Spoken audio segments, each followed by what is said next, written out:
Hi there, Stampers, and thanks for joining me today. How stinking cute is this project? In our last video, we made Frosty the Telescoping Snowman card. How stinking cute is he? So cool.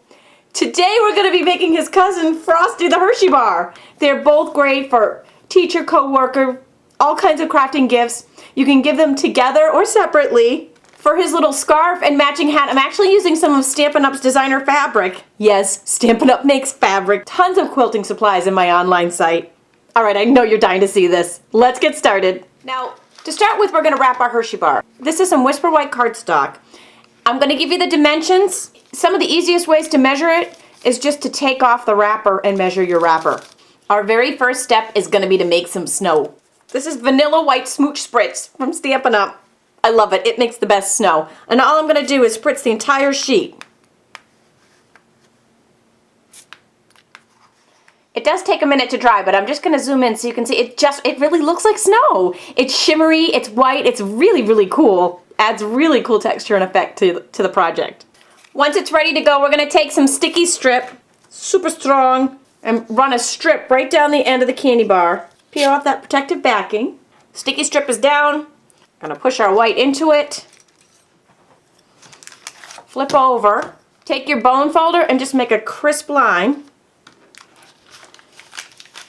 Fold your candy bar up, make another crisp line, fold it down, and continue on all the way across your candy bar. A little bit more sticky strip on the back. Tack that down. Now our candy bar is covered. I've got 2 half-inch circles here. I'm going to take our white gel pen and just write backwards number 6s and attach these eyes with some Stampin' dimensionals. For his nose, this is about a 1 3/4 by 1/2 inch pumpkin pie strip that I'm just cutting into a very long, maybe not even a straight triangle for his carrot nose, because carrots are not straight and perfectly triangular. And we want it to look like a carrot. Your Stampin' White markers have 2 ends, a brush tip end, which is great for coloring in, and then a fine tip end for detailing and signing your name, and matching colors, and all that other fun stuff. I'm taking that fine tip end and I'm just drawing random, even messy lines that a carrot would have on it. I'm sure they're called something that I have no idea what. Somebody out there can tell me what it is. Attach that nose with some snail adhesive. Then using the fine tip end of the black marker, a little half circle for his mouth and a little cheek line. For a rosy cheek, we're using some Blushing Bride and we're just going to dab that on there with a sponge dauber. Love these little guys. All of these supplies are available in my online store. That just brings him to life. So for a scarf, I cut approximately an 1-inch long strip from Stampin' Up's Candy Cane Christmas collection because I love those little dots. So cute. I'll cut a little section off to put on his hat and the rest of it we'll use for a scarf. And for his scarf, I just kind of lined it up over here.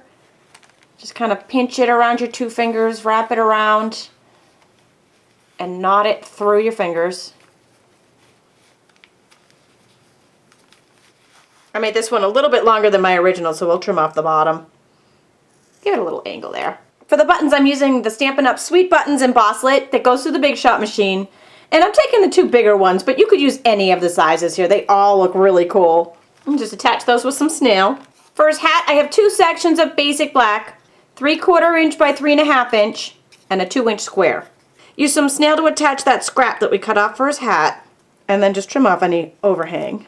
Now, when I attach the hat, I wanted it to be at a little bit of an angle, and I kind of put the hat a little bit to the left-hand side, so it looked like it was kind of tipped off, but I wanted the brim to cover the snowman.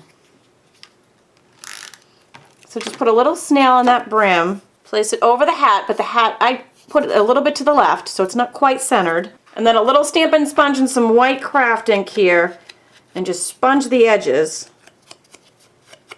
And that gives it a little snowy appearance. Let it snow, let it snow, let it snow. 2 Stampin' dimensionals on the back of that hat, and a little bit of an angle on the top there. And he's so stinking cute, and although he's really done now, I punched the fully designed layer out of the Stampin' Up Triple Doily Punch. It's 3 punches in 1, but this is one of the designs that it does. And then I took some of the in-color printed designer brads. They're so cool. I'm going to go with the darker one this time. I'm going to go with the Island Indigo Blue this time. And that just pops right in the middle of the doily punch. Spread the back so you can't see it. Kind of push it so you don't see those prongs through the holes. And when we finish it off with this little snowflake, he is complete. OMG. Are they stinking cute or what? A little shorter scarf here. He has a little longer scarf here. You can see him in a couple of different phases. Don't forget to check out his cousin Frosty the Telescoping Snowman card. So stinking cute. You can purchase all of these supplies in my online store just by clicking on the description in this YouTube video. Happy holidays and thanks for joining me today.